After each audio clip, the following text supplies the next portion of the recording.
konfederasi dan federasi yang berasal dari 32 federasi dan konfederasi ingin menyatakan kembali dan menegaskan kembali bahwa insya Allah dengan izin Allah dan dengan niat yang tulus tidak akan melakukan tindakan anarkis, tindakan yang merugikan orang umum maupun hal-hal yang bertentangan dengan aturan. Pada tanggal 6 Oktober hingga 8 Oktober tahun 2020 akan melakukan mogok nasional. Sebagaimana yang telah kami sampaikan, mogok nasional dimulai besok tanggal 6 Oktober, diakhiri tanggal 8 Oktober 2020, dimulai pada pukul 6 pagi, diakhiri pukul 18, berdasarkan atau sesuai dengan Undang-Undang Nomor 9 Tahun 1998. Mogok nasional hanyalah istilah, yaitu dalam bentuk unjuk rasa serempak secara nasional sesuai mekanisme Undang-Undang Nomor 9 Tahun 1998. Lokasi unjuk rasa adalah di lingkungan pabrik masing-masing yang akan ditentukan tempatnya oleh pimpinan serikat pekerja di perusahaan masing-masing. Semua prosedur surat pemberitahuan sudah dilakukan.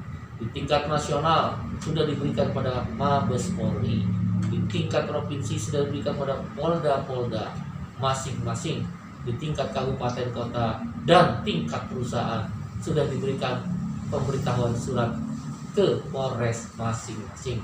Karena itu, melalui kesempatan ini, kami para pimpinan serikat pekerja di tingkat nasional menghimbau kepada seluruh buruh yang diperkirakan 2 juta buruh di 25 provinsi, lebih di 150 kabupaten kota, atau 10.000, hampir 10.000 perusahaan yang akan bergabung dalam unjuk rasa serempak yang dimulai jam 6 pagi sampai jam 18.00, yang kemungkinan besar terjadinya stop produksi. Untuk memperhatikan hal-hal sebagai berikut: 1. Tetap menjaga protokol kesehatan COVID-19. 2. Mengikuti arahan pimpinan serikat pekerja di tingkat perusahaan masing-masing dalam menentukan lokasi unjuk rasa sebagaimana diatur dalam Undang-Undang Nomor 9 1998. 3. Lakukan dengan tertib, damai, dan penuh dengan rasa tanggung jawab, tidak melakukan hal-hal yang merugikan perusahaan. Lakukan dengan sekuat-kuatnya agar pesan kita bisa didengar oleh pemerintah dan DPR RI. Jangan terpengaruh dengan disahkannya sidang paripurna terhadap Undang-Undang Cipta Kerja atau Omnibus Law, khususnya klaster ketenagakerjaan ini. Dan yang terakhir, mogok nasional harus sudah diakhiri sebelum pukul 18.00. Akan lebih baik pada pukul 17.30 waktu setempat sudah diakhiri mogok nasional dan dilanjutkan esok harinya tanggal 7 dan diakhiri nanti tanggal 8 sekali lagi sebelum pukul 18.00 sudah diakhiri unjuk rasa serempak secara nasional mogok nasional tersebut. Mari kita berdoa kepada Allah, Tuhan yang Maha Kuasa. Semoga Allah meridhoi perjuangan kaum buruh untuk menolak Omnibus Law, khususnya klaster ketenagakerjaan. Jaga keselamatan diri, jaga kesehatan keluarga, jaga tempat Anda bekerja, perusahaan masing-masing. Jangan ada hal-hal yang merugikan, dan tetaplah tawakal. Sekali layar terkembang, pantang surut untuk belakang. Terima kasih. Hidup. Dengan demikian berarti tidak ada pesangon. Berarti RUU Cipta Kerja menghapus pesangon. Itu jelas di situ dikatakan. Bahkan penghargaan masa kerja dalam undang-undang sebelumnya nomor 13 diturunkan nilainya, dan penggantian hak buruh dihapus. Dibalikan kesepakatan pasti pengusaha menolak. Jelas pesangon hilang. Yang ketiga adalah penggunaan outsourcing yang masif. Yang sebelumnya outsourcing hanya 5 jenis pekerjaan, sekarang diperbolehkan. Sekarang semua jenis pekerjaan dan tidak ada batas waktu.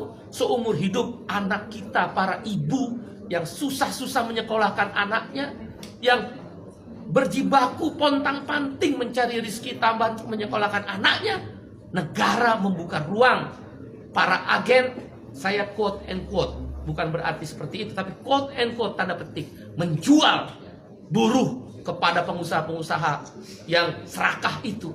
Karena sekarang bisa melalui agen bebas seumur hidup dan tidak jelas masa depannya. Yang keempat adalah alasannya karyawan kontrak sekarang bebas. Dulu karyawan kontrak harus ada persyaratan. Boleh menggunakan karyawan kontrak kalau paling lama 3 tahun pekerjaan itu. Jenis pekerjaan tertentu untuk pre-pro, bukan mass product, bukan produksi massal dan sebagainya. Sekarang syarat itu dihapus, dibolehkan menggunakan karyawan kontrak semua jenis pekerjaan dengan batas waktu tidak tertentu. Wahai ibu-ibu dan bapak-bapak, anak-anak kita terancam dengan masa depannya yang dikontrak seumur hidup tanpa kejelasan nasibnya dan di outsourcing seumur hidup melalui para agen-agen pekerja yang menampung pekerja itu. Berbahaya buat negara ini, terlalu liberal, tidak ada perlindungan negara kepada rakyatnya.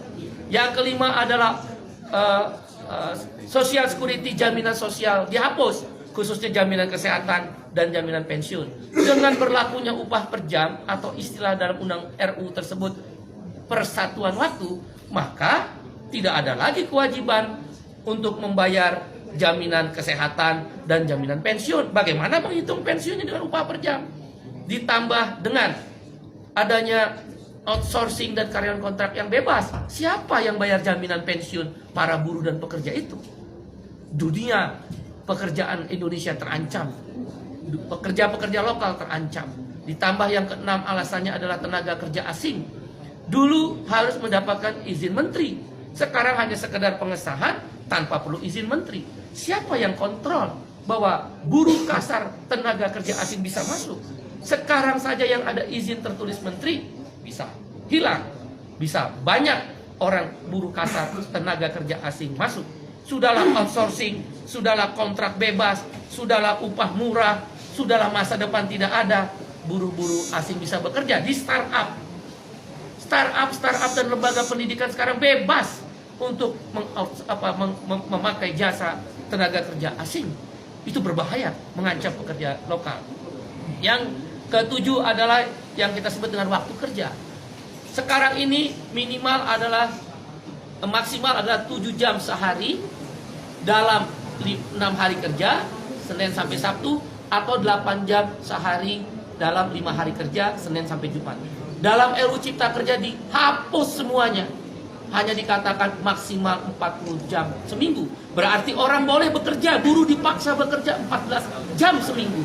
Dan buruh tidak diberi waktu istirahat, karena lemburnya boleh 18 jam dalam sehari. Dalam seminggu, maksud saya 18 minggu. Waktu kerjanya tidak lagi 7 jam atau 8 jam. Ini berbahaya untuk masa depan perlindungan kaum buruh.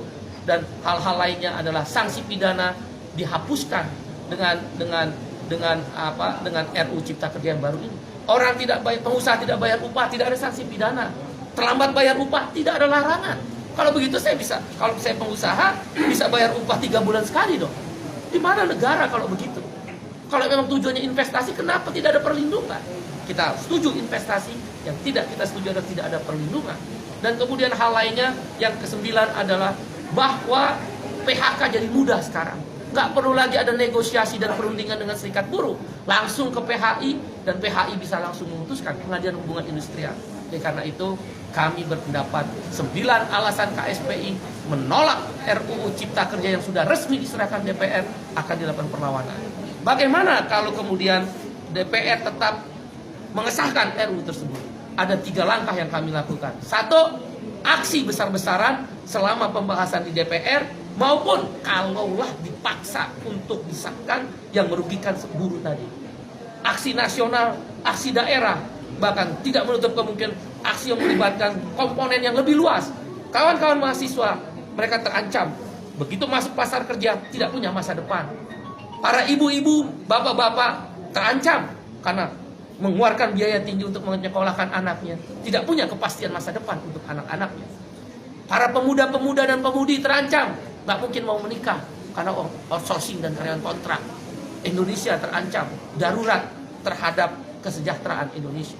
Dan karena itu aksi besar-besaran melibatkan semua masyarakat yang lebih luas dan masif akan dilakukan di DPR, di pemerintah, di daerah, bahkan boleh jadi secara nasional akan dilibatkan aksi yang lebih besar-besaran, menghentikan produksi kalau memang